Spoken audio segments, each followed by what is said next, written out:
Rick anyway. But I basically head up the perm side of the testing market for Corecom. So obviously place testers across the Yorkshire region and sort of surrounding areas as well. George up in the corner is the chap that heads up the perm side of the contract side of the market. And obviously this is why we put this together. So TestBoss, I think a lot of people have been to TestBoss anyway before, but it is essentially just a platform for leaders in test to essentially come together, discuss issues that people might have within the testing space, and obviously topics and people just talking them, etc. But hopefully, I'm trying to make this one the last virtual one. I want to get back to Banyan so we can start spending John's money on some beer and some food and stuff, which I'm more than looking forward to. But yeah, obviously today we've got Phil Stead here. So Phil so he's one of the directors at CQE. So I'll pass over to Phil in a second to introduce a bit about himself. I think there's a few slides about CQE because I don't know who knows about CQE. But basically, he's going to be talking about test automation optimization. So what the format is going to be, I think the talk's going to be about 45 minutes long or something like that. If you do want to ask any questions as we go on, feel free to do so. Phil said he's more than happy to do that, whether it's piping up, actually speaking, or whether you just want to pop it in the chat. Both myself and Phil will keep an eye on it. But if not, there's about 15 minutes at the end where you can. So a lot of information there, but without any further ado, I'll pass you on to Phil. So yeah, wish you the best of luck, Phil. Thank you. Can you make it so I can share my screen? Yeah, I think that might be John or Kelly that want to do that. Yeah, I think that should be done now, Phil. Here we go. Right, can we see that, folks? Yep, perfect. Excellent. Right, okay. So thank you for that introduction, Sam. So I'm going to talk about what we've called automation hell, and really automation hell is somewhere that people seem to end up in quite frequently. So I'll get into what automation hell is, and then we'll talk about how we can avoid that. And then when I get to the end, I will talk about CQE and what we're all about, but I'll save that to the end. So if we run out of time, I can skip through that bit quickly. First thing, I'm going to talk about me in a minute, because I'm a consultant and I love the sound of my own voice. So we'll get to that in a minute. But first of all, I thought I'd give you a little advert here. Now, I saw this on LinkedIn last week. Anybody see the obvious problem with that? I mean, other than it's in Selby, yeah. Go right up to the very first line. Nice bit of spelling, there. Quality. That's how to shoot yourself in the foot, isn't it? Yeah. So I just thought I'd share that, because that just made me laugh. I never even read the rest of it. I didn't realise it was past the first word of the first line. Thinking, who on earth has put that together? But so if anybody's interested in a role, a quality role in Selby, that's the one to go for. Anyway, let's talk about me. So the first thing you need to know about me is I'm very old. So my career started back in 1982. I'm looking at John Show, because I think, John, you might even have a few more years on me, mate.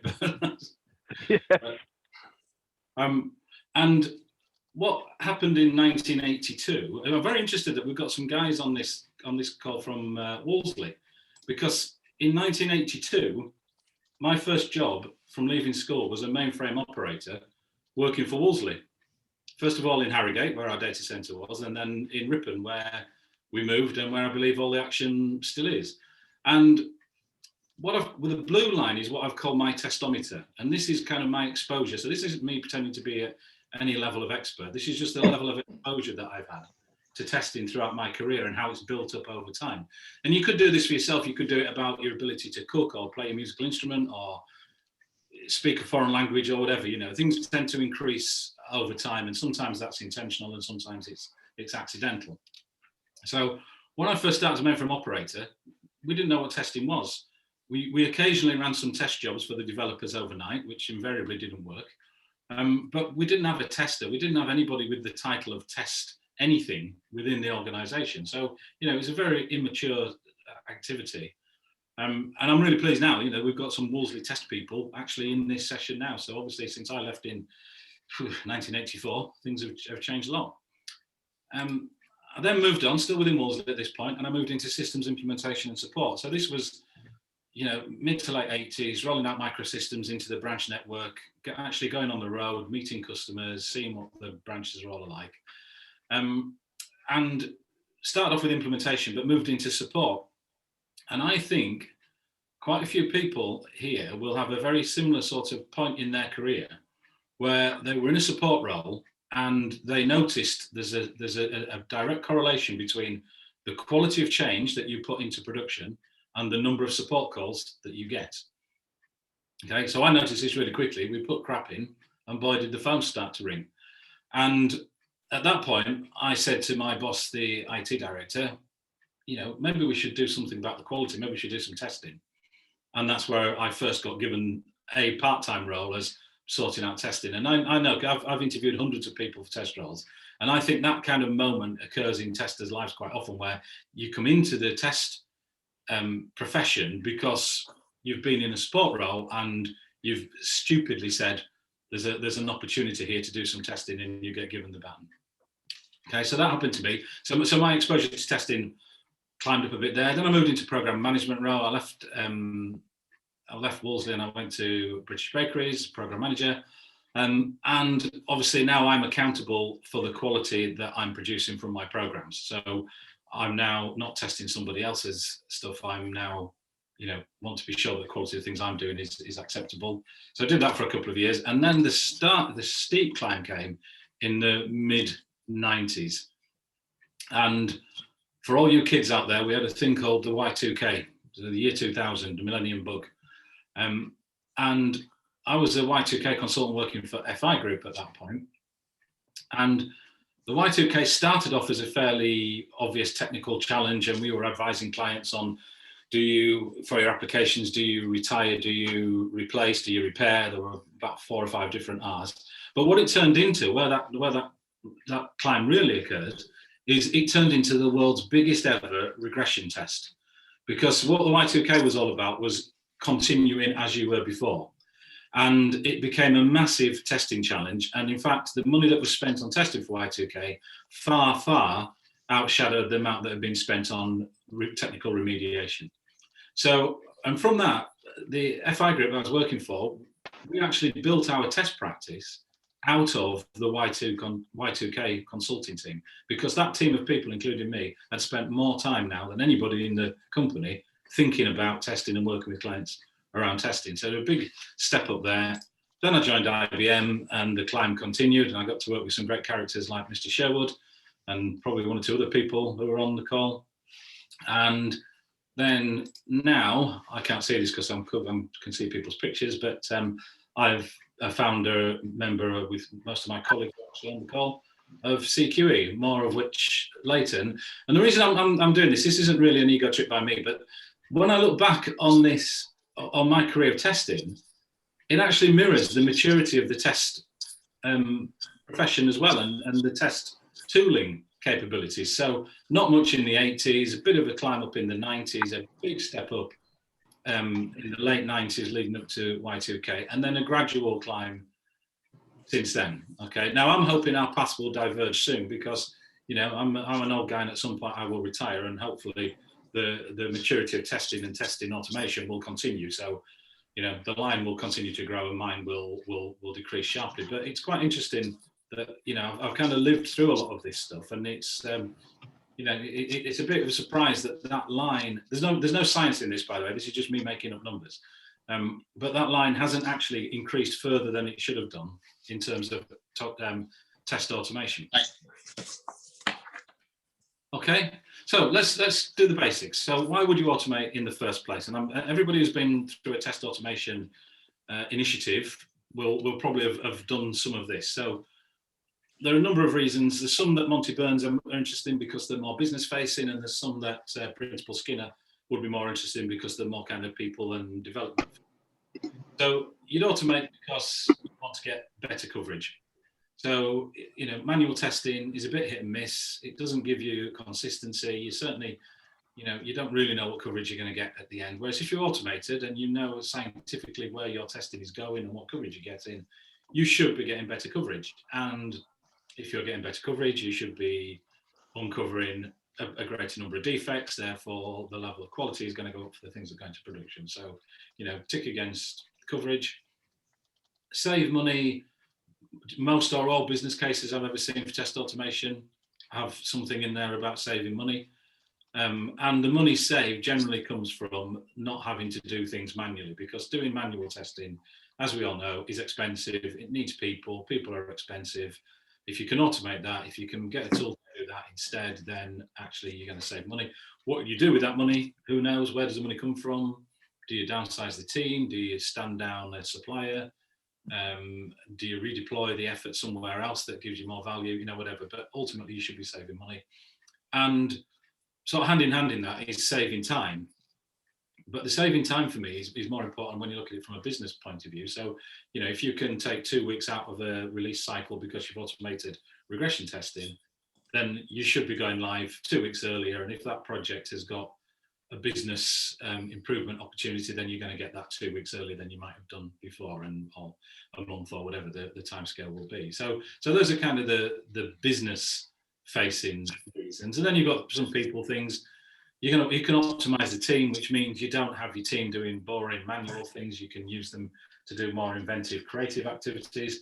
You might have just started a new role and you've promised to the boss that you're going to bring in automation. From a personal point of view, you may be looking to stay relevant. We all know that automation skills are becoming not just what's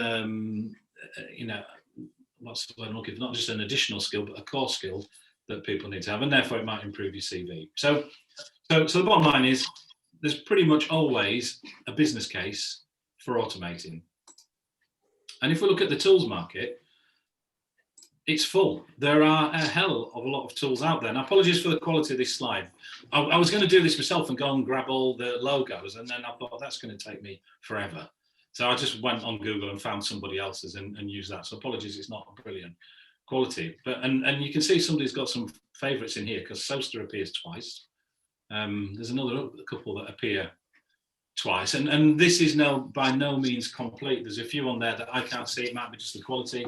Eggplant I can't see on there. Headspin is a partner of ours that do mobile device testing. I can't see Headspin on there. I can't even see Selenium. Can anybody see Selenium? I think it might be just lost in the quality of the thing. But what I'm not going to do, and for those of you that know me well, you understand why, I'm not going to go through tools and why you would select a particular tool, because that's not really my thing. I'm not particularly technical in this area. We do have other people. I think Alvaro, our CTO's on the call, and we've got other people in the CQE who can, talk a lot more authority around the tool side of it. What I am interested in is the criteria that you go through to select the right tool for you, and what you put around the program to implement the tool and make sure you get the most from it. So, so if we're going to automate, why not? It's a no-brainer. There's a business case usually to do it, and there's lots of tools out there. Some of these tools are very, very mature. There's a lot of overlap in this list of functionality, but then there are some niche ones as well. So, you can be pretty confident that if you need a tool, there's one out there for you somewhere. So there's a business case, there's a set of tools. Let's go through the idiot's guide. So what do? You develop a framework, tells you what your tool's going to be. Are you going to test the GUI? Are you going to test the APIs? What's the technical side of your automation look like? You're going to go and get some tools. You might do a proof of concept. You might hire in some skills or train some people who've got specific tools knowledge. Then you're off. Right, I'm going to write some test cases. I've got my people, I've got my tool, got my framework. I'm going. So I'm writing some test cases. Then I'm going to execute them, and then I'm going to do it all again. Yeah, does that feel familiar? Bill, give me a wave if that feels like a familiar approach. I don't think I can't see many people because I've got my screen on view. Never mind. So, what could possibly go wrong? Well, lots. And the whole purpose of what I'm going to talk about today is what we call automation hell, and how you end up in automation hell, what it is, and then how we might avoid it. So that's our idiot's guide. What does automation hell look like? And I can think of, and I've put on here 8 different things that are kind of scenarios around automation hell. Now, some of these are very common.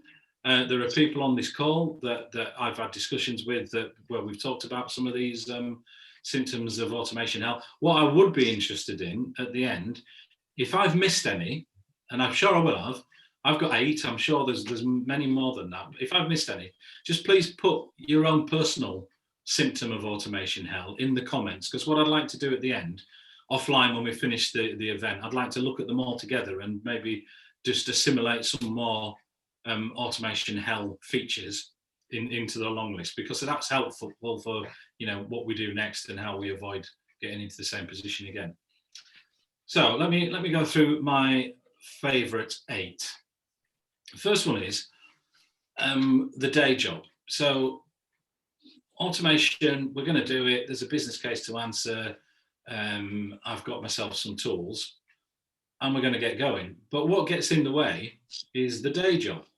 So we might train some people up, we might hire some people in, but unless we give them the space, the bandwidth to actually focus on the automation, it's at best going to be stilted in terms of approach and in terms of result.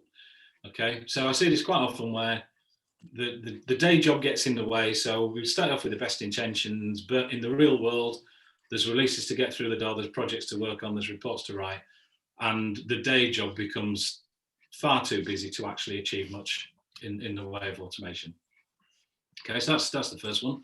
Next one, team aptitude, and this runs with the day job a little bit. I still think that in test teams, and particularly, dare I say, in more mature members of test teams, that automation is still a black art and it's kind of not core, and it's something that the other guys can do and let me know when they're finished. In the meantime, I'll get on and do my day job.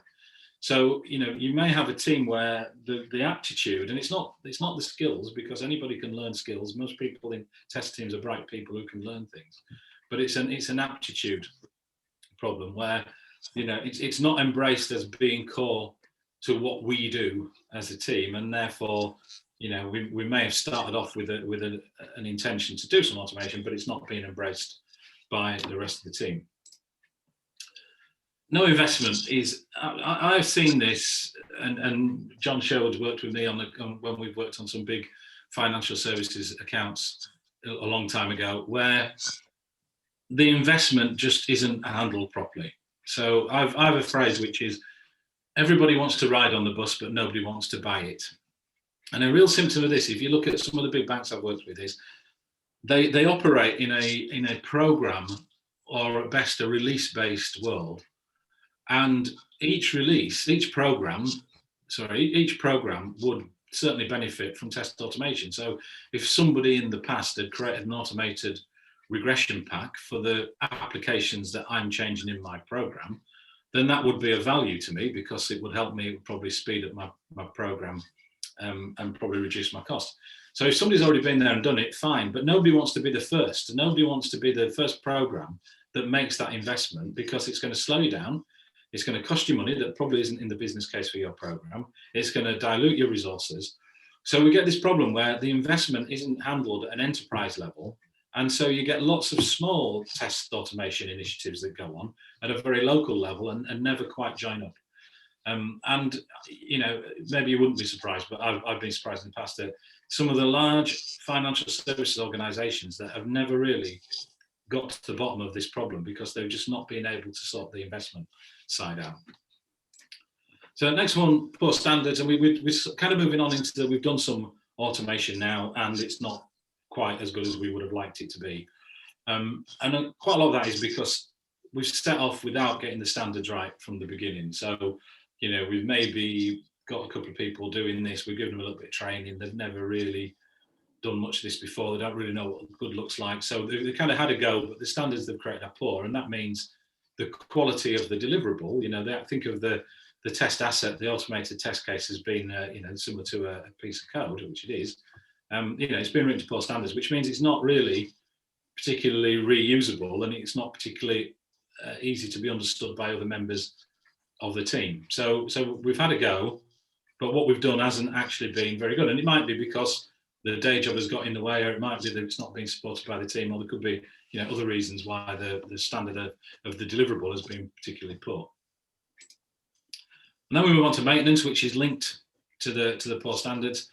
I've seen this before. This is when you really are in automation hell, where you've created a monster. So we've built lots of automated assets. We've created thousands of automated test cases, but it's a monster that's been created, and that monster has to be fed because things move. If it's a regression pack, the regression pack is only valid at the start of a release. By the end of the release, things will have changed. The pack needs to be maintained. You can get to, and I've seen this quite recently, an organization that is now spending more time and money maintaining the regression pack, the automated regression pack, than they were in doing things manually. So, that's a real automation hell. You've now created a monster that you have to feed, and in fact, the revolution has devoured its child. So, that's one we really need to watch out, and that's obviously linked to the poor standards as well. We'll look at environments. I don't know, I guess most people on here will look at the World Quality Report that CAP do on an annual basis. And if you look at the trends on what they talk about, the number one issue to testing today is still test environments, and has been for as long as I can remember seeing that report. Okay, and so what happens is you've put, and you may have created an absolutely brilliant test pack at this point, but if the environment you're running it in isn't the right environment, actually the pack's not going to work, and you'll end up reverting to doing things manually and compromising all the way along. So, I've seen this, and data, I'm including data in the environment as well. We've built the pack, but actually the environment we've got and the data we've got is no longer capable of supporting the pack. So we've built something, but we're not realizing the value because, we can't make it run because we haven't got the right environment or the right data. This is my favorite, all right? Low execution.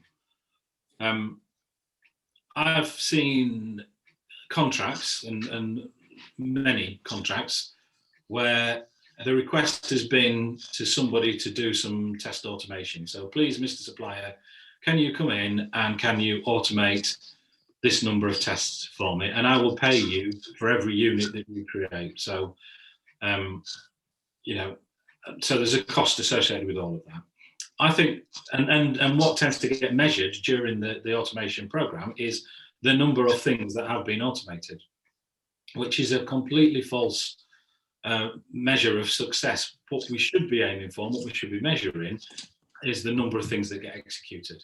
So instead of measuring what's been automated and how many assets we've created, we should be measuring how many times those things are getting run.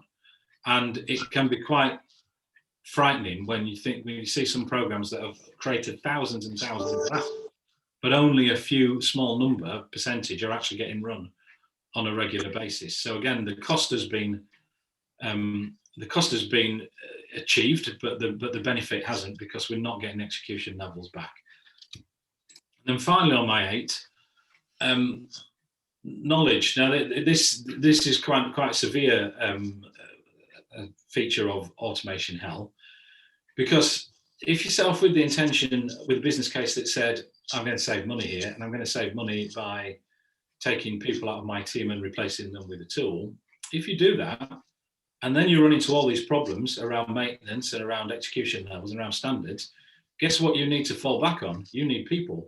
You need that knowledge, and that might be the very thing that you've jettisoned along the way. And that's the real nub of automation hell. You've put all your eggs in the automation basket. It hasn't worked for one of these reasons, or many other reasons that you guys can tell me as well. And unfortunately, by the time you get to that point and you realize it, you now haven't got the knowledge that you had at the beginning to actually help you recover from that. So, I've seen all of these, some more than others. Some are very common in across different programs. But I'd love to, if anybody on the call has got one that they think is missing from here and is an obvious one and is burning? I was just going to say, Phil, there's actually it's a bit of a statement and a question, and all wrapped into one from Tony in the chat. I don't know if you've seen that, but he's basically said third parties using black arts to keep their secrets around automation. So that's one, but how do we go about calling them out? So what would you suggest for that? Yeah, well, we'll cover that in a minute. So that third parties, I mean, part of that's knowledge, part of it's poor standards, isn't it? Part of it is this is something we'll talk about when we look at what to do instead. Is, you know, avoid getting locked into somebody else's choice of technology that may actually then accidentally lock you into them as a partner as well, because they're the only people who actually understand that, you know, the black art is their black art. So knowledge is a part of that. Standards is certainly a part of that as well. Okay, so conscious of time, let's just move on. So that's what automation hell generally looks like, and I will look at all the comments afterwards as well and see what other common themes we're getting through there. So what do we do different then? So how do we avoid the road to hell, and how do we take a different path? And I think it boils down to two things that are linked as well. So I think you need to look at test automation not as a technical challenge, but as a business opportunity.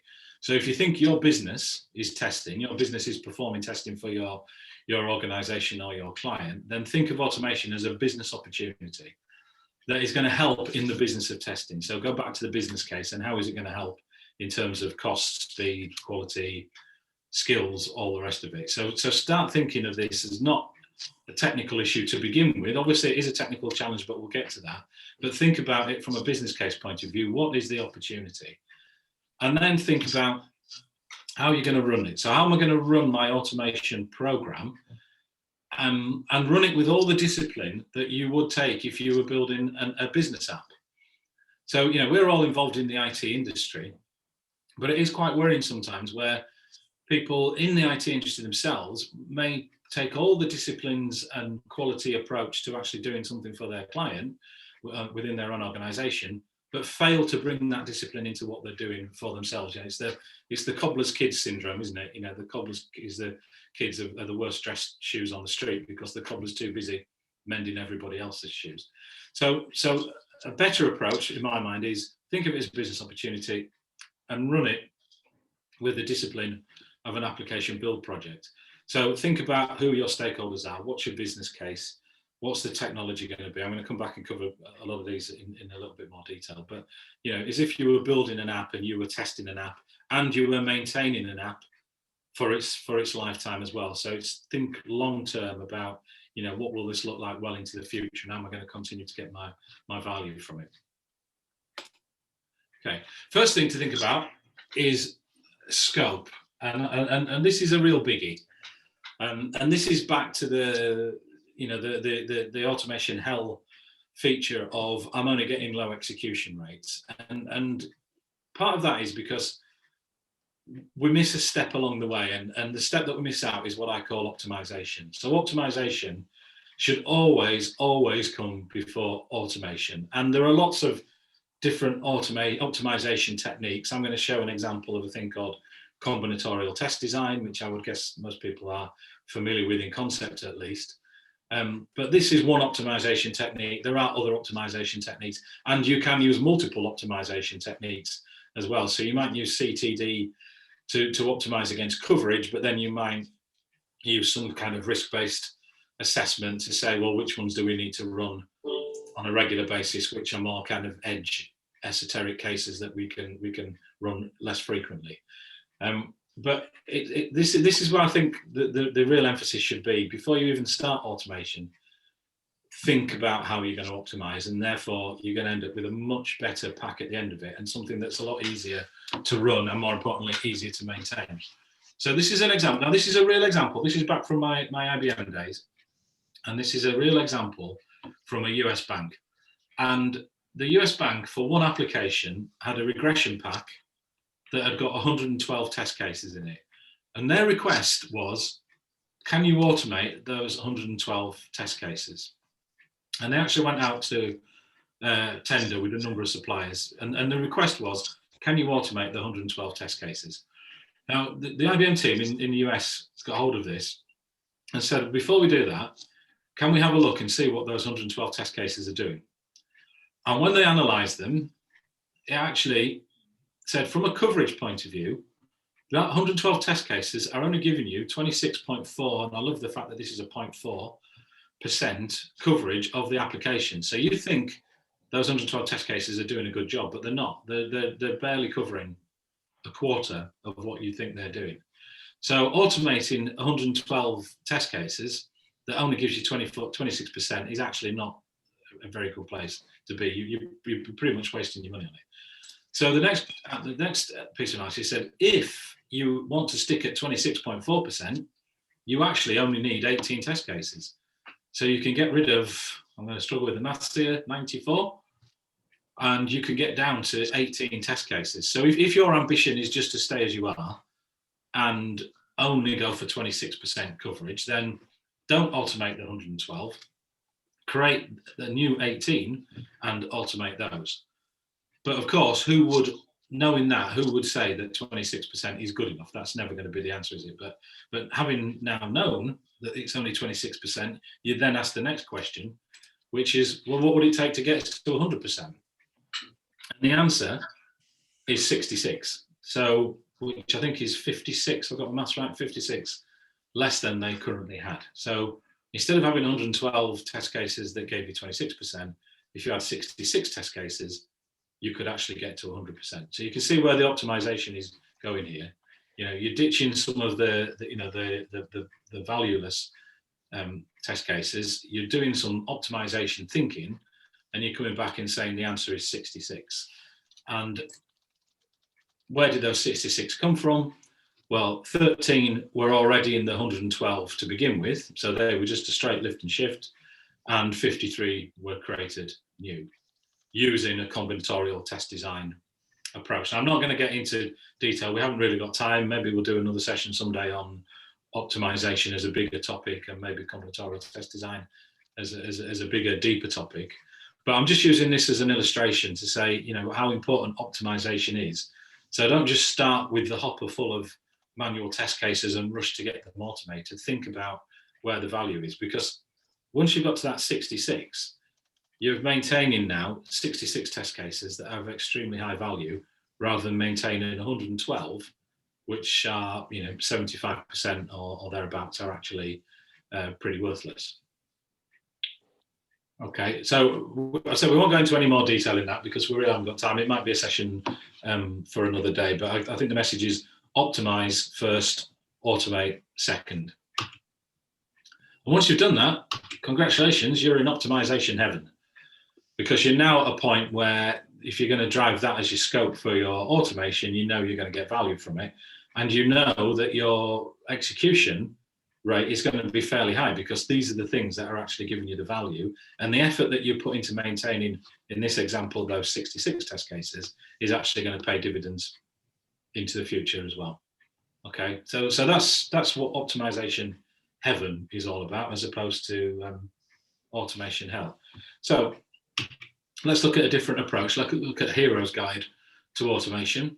And I don't know if Alvaro's on the call. So Alvaro is our CTO, and Alvaro and I put this together middle towards end of last year, I think. And what we looked at is, you know, people talk about a test automation framework, and you'll always hear this, test automation framework. But what they mean by the test automation framework is normally the technical solution. So, you know, I'm going to use this tool, I'm going to use Selenium, I'm going to use Cucumber, I'm going to integrate them in this way, I'm going to do headless automation at an API level. That's kind of the technical framework. I think there's a much bigger framework which covers 8 different elements, and these are the 8 that I'll just talk about here. So, you know, when somebody talks about a framework, I think a framework is all of this, not just the technical framework. So first of all, there is the technical framework. You know, it goes without saying, what is the technical solution? And back to Tony's point about black art, you know, supplier executing black art. In the technical framework, think about the longevity of this and think about how it's going to be maintained. And are you buying a technical solution that is actually flexible enough for you into the future? So, you know, if you're going with a supplier who's got some really niche set of tools that need some really niche set of skills which only they've got, then that's a bit of a red flag, because that might get you up and running quite quickly, but is it something that's sustainable into the future? So think about the technology, but think about how you're going to handle that technology. And really, you're taking an architectural view of this. And similarly, if you were building a new app and you were bringing some new technology, and you would take an architectural view of that, which is this the right fit? Does it meet our technical strategy? Is it something that's going to sustain us into the future? And then go off and look at all the different tools that are out there. Go back to my chart, find a better version of it. And there are so many tools out there that I'm sure once you understand what the requirement is, that the tool solution will be pretty straightforward. Think about the data. A lot of test automation is kind of lumped in with environments, but how are you going to handle test data? I've seen even very recently automated test packs that have got data hard coded into the tests themselves, which means the test will only ever work on a very specific set of data. So how do you get away from that? How do you get to data-driven testing? How do you get the test pack to be self-sufficient in terms of test data rather than having hard-coded data? Because the data is going to go cold over time. Things will change. The changes won't get into your data set, and your automation is going to fail. So think hard about how you're going to manage test data. Think about coding standards, and I think this is an opportunity for test and dev to work very closely together, because there's a joint objective here. If we're going to run automation, the benefit is going to be to the dev organization as well. So work together to think about how can dev develop code which is actually going to make it easier to do test automation. What hooks are they going to put in there that allow you to actually create better test automation that actually is optimized against the code that's being delivered? Now, obviously, that's fine for new things. Old things that have been in existence for years, you're not going to have much of an influence of going backwards and re-standardizing things. But don't do this in isolation. Don't do your test automation as a test-only activity. Think about who your stakeholders are. Who else needs to be involved in this? What skills and knowledge have other people got that they can bring in to it? And say if we can have a longer conversation about this with anybody who wants to later, and Alvaro and I, Alvaro would go much deeper in most of these areas if we need to. Think about your scope. We talked about scope from a combinatorial test design, but also think about scope for what's the requirement. So a large online retailer, of which I think there are some people on this call, a large online retailer based in the northwest of England, close to an airport, will know who I'm talking about.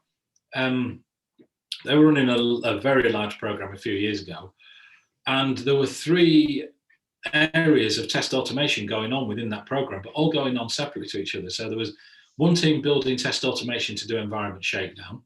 There was another team doing test automation to do regression testing for systems and system integration testing. And there was another team doing test automation basically to do test data generation to support UAT.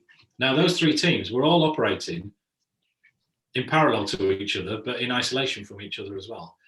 And yet there was a lot of common scope in there. So once I got involved, I stopped the 3 initiatives, brought it all together. Now, they were actually using the same technology, which was a relief. But we looked at what do we need, what's the scope for each candidate of requirement. So what scope do we need for test environment shakedown? And that was a subset of the testing that we needed for integration. And then there was another subset, which was the testing that was needed for data creation for UAT. So we thought about, how can we optimize this in terms of creating a smaller number of assets with different candidates, and what would the scope look like for each of those particular automation candidates? Oh, and by the way, we also brought CTD in at a very industrial scale within that program as well, which was gave us a massive reduction of testing overall, not just automated testing, but testing overall. Okay, think about coverage. Now, coverage is slightly different to scope. Obviously, there is some commonality there, but coverage is really about how you approach the topic. So, and our advice is go deep first and then go broad. So if you want to get coverage quickly, don't try and automate a user scenario or a user journey with every single different permutation in there. Just do a simple one for each user journey. And say if you've got 10 test cases that then cover 10 user journeys to a very simple happy path, then you've achieved something, because you're actually running something that's going to cross most APIs. It's going to touch different applications along the way. So you're going to get an end-to-end piece. So start with a fairly simple but deep set of test cases, and then broaden them out. So then go for more, negative paths, infrequent events, month end, year end, quarter end events. But start going fairly broad and deep, and then fill out the gaps in the middle, because you'll get much better value more quickly from the things that you create at the beginning. And then it's not quite a diminishing returns curve, but the returns will lower as you broaden out. So start with the highest value stuff and go for your coverage based on value to begin with. Think about your test environment. Ideally, now I know test environments are the bane of everybody's life, and they're expensive and they're difficult to control. But ideally, you want an environment that is dedicated to automated testing, at least for the time that you're running the automation. You don't want to be polluted by manual testing, because that will get in the way of your data. It might get in the way of contention for jobs running. So if you haven't got a dedicated environment, try and have dedicated access to the environment whilst you're running the automated pack, because I see this quite often. You get unexpected results in your automated pack. They were actually created because somebody else was tinkering about with something else at the same time. So try and protect from that. This is my favorite one. Think about, in your real automation framework, not just your technical framework, think about the skills that you need and the organization that you need in order, first of all, to do this, but also to maintain and run it into the future. And this comes back to Tony's black arts thing. What skills do you need, and how are you going to get those skills? Now, skills doesn't mean you've got to have permanent members of staff in your team who are doing this, but have you got access to the skills that you need? And are those skills fairly easy to come by within the market, so you're not going for something that's too niche? And think about how you're going to organize. My preference, this is kind of the test organization utopia, is everybody in the test team should be able to do their own automation. Okay, not everybody's got the aptitude or the will to do it, but that's where I think this should lead to. But that only works if you're looking at the top right and you're actually creating things to the right level of standards, so that if I'm writing something that it needs to be done to a set of standards, so if the next person to then pick that up and look at it is John Sherwood, then he knows exactly what I've done, because we've all done it to the same level of standards. So think about the skills that you need in the team and how you're going to organize that team. It used to be, if you go back to my timeline, you get into the early 21st century, where people would have small teams of automation experts that would come in and sit within a test team and would take on responsibility for doing the automation. I'm not a fan of that, because I think that's it might get things going quite quickly, and it might get you up the curve in terms of the number of assets that are created. But I think you can actually be building a problem for the future, and it's not especially sustainable. So think about how you're going to get this embraced by the whole organization, and what skills does your team need to have. Doesn't mean to say everybody's got to have coding skills. Not all test tools need you to have coding skills, but think about that in your technical framework, about what are the skills that you need to support that into the future. And then think about reporting in every aspect. What we haven't talked about too much in here is stakeholders. But when we go back to, I said, run this like you would run a business development project. Think about who your stakeholders are. Think about what they want to get from this. Think about what you need from them. And then think about how you're going to report success to them. So, I think a few things fail because they kind of get forgotten about. So if you create a business case that says these are the things that automation is going to give us, then make sure that you're reporting back to your stakeholders against that business case. So if you're going to run, I would usually recommend some kind of proof of concept. So if you're going to run a proof of concept, make sure you're communicating back what was learned from that, and where it goes next. And always, always, always, say I've seen this too many times, and it always disappoints me, is what you report in. What isn't important is how many automation tests you've created. What is important is how many you've executed.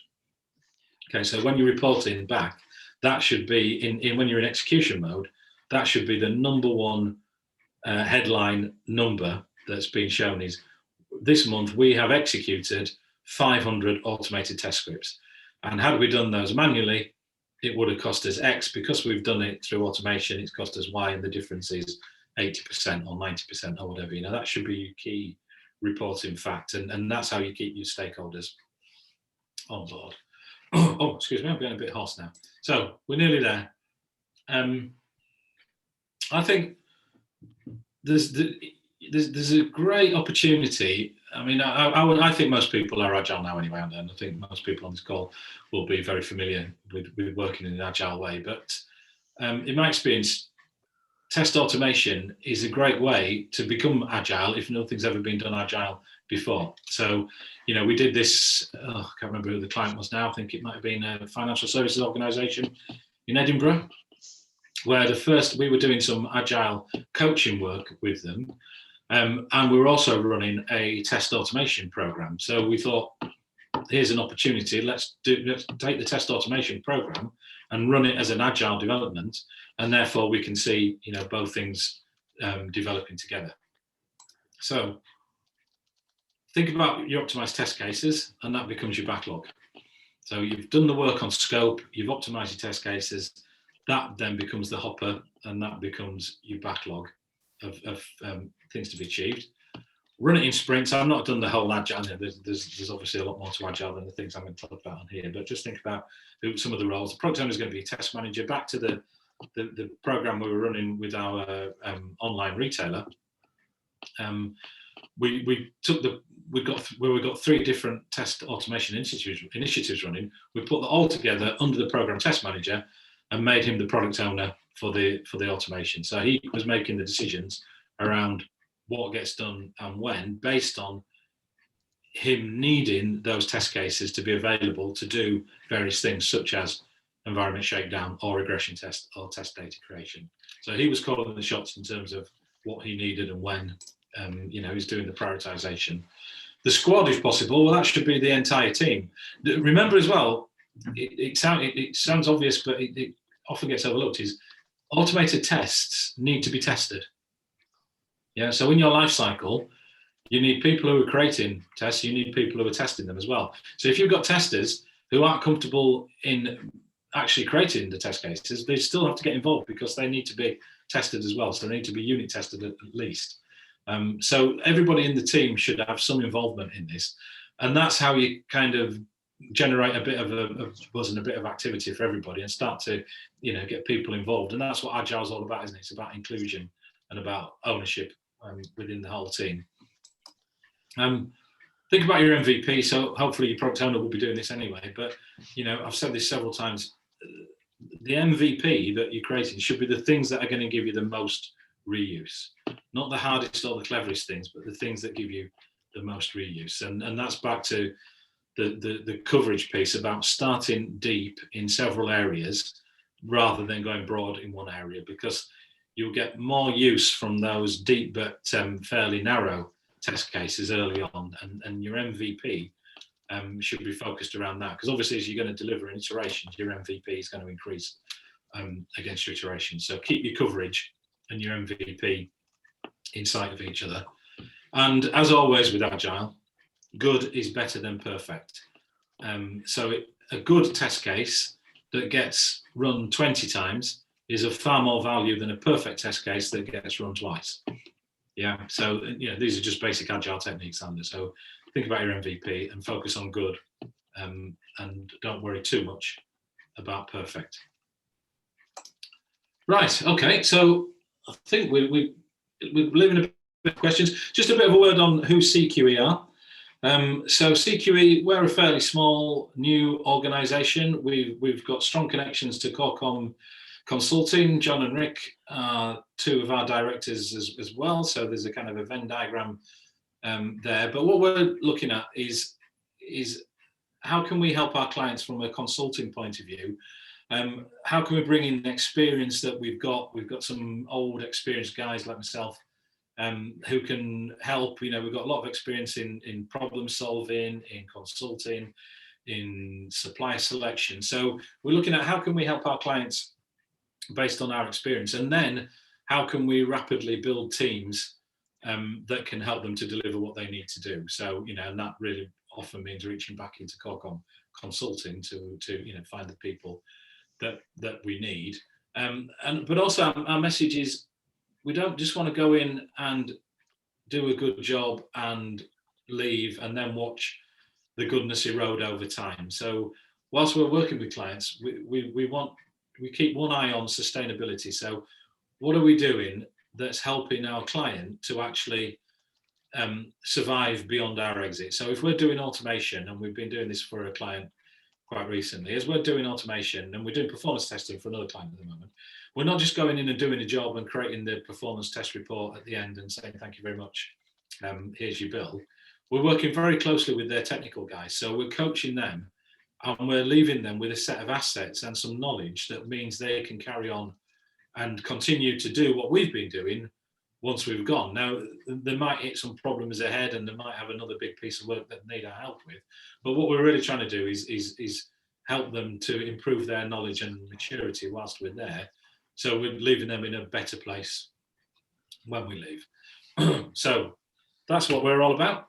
I think we've got just over 5 minutes left. Sam, I don't know if you want to open up either shout out some of the questions to me or open up the mic. Sure. I was going to say, I think one of the ones earlier, and I feel as though you kind of touched on it then, and then we'll come on to James Lewis's question. But I guess in regards to third parties and having their that magic or whatever it was referred to as before, how do you actually sort of I guess, one, avoid that, and two, how do you call them out for not sharing their secrets, I guess? I don't know. In a way, you can't blame them for not calling out. Maybe they've got something proprietary that's, it might be the best thing ever, but you need to be asking that question about maintainability and sustainability. Say, well, if what happens, the question to ask is, what happens when you've gone?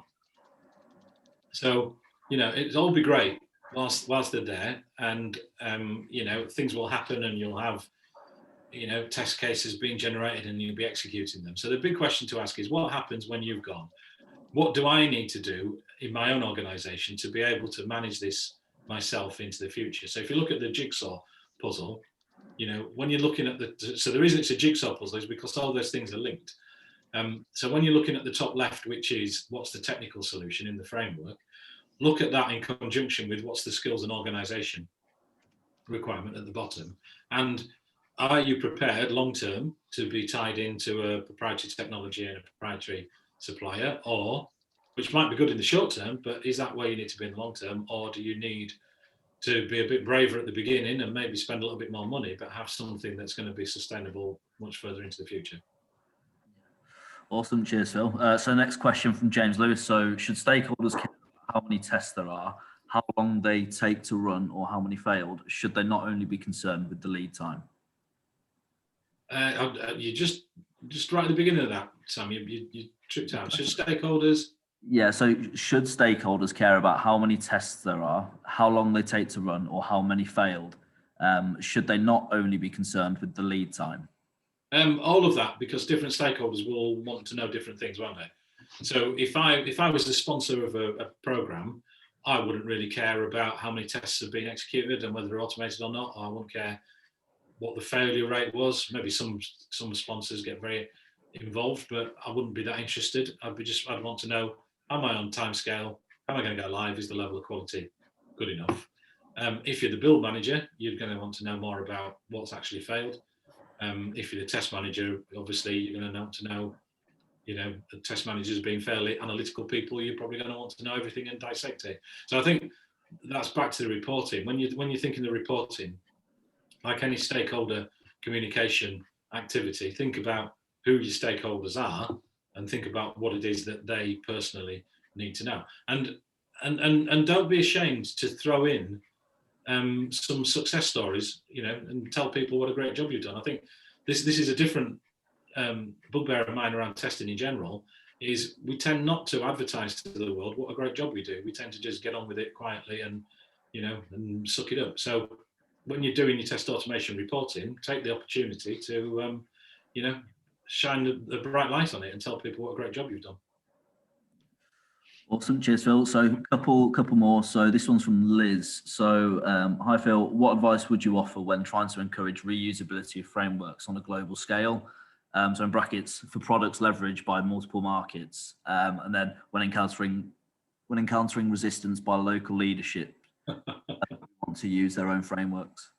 Yeah, that problem occurs for everything to do with. That's not just a test automation thing, is it? It's you've got to understand.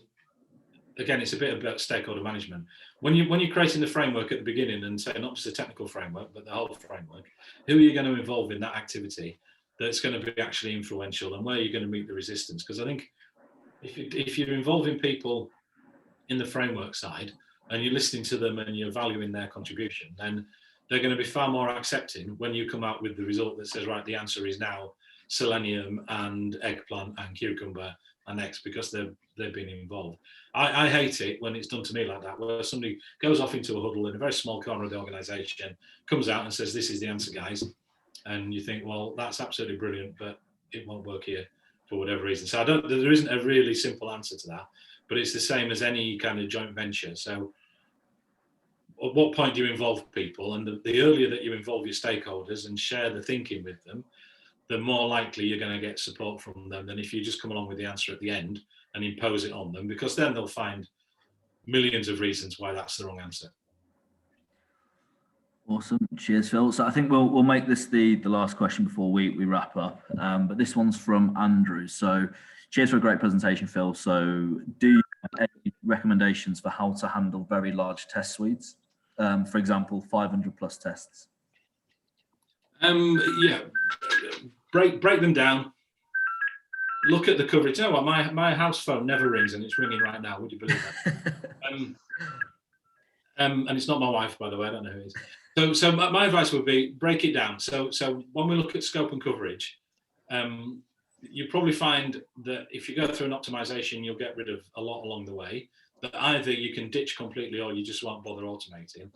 And then take the coverage technique, which is go deep in a few areas and then broaden out, because you will get so much more value from them than trying to take a sample of everything and going fairly wide in there. And also you learn a lot. If you're taking an agile approach, it's all about learning along the way. So by going deep, you'll learn more than going broad and shallow. So even if it's big, take samples from all over. Don't just start in one small area and assume what you've learned in that area will apply to everything else. Take some samples, from a coverage model across the whole piece and see what you can learn quickly.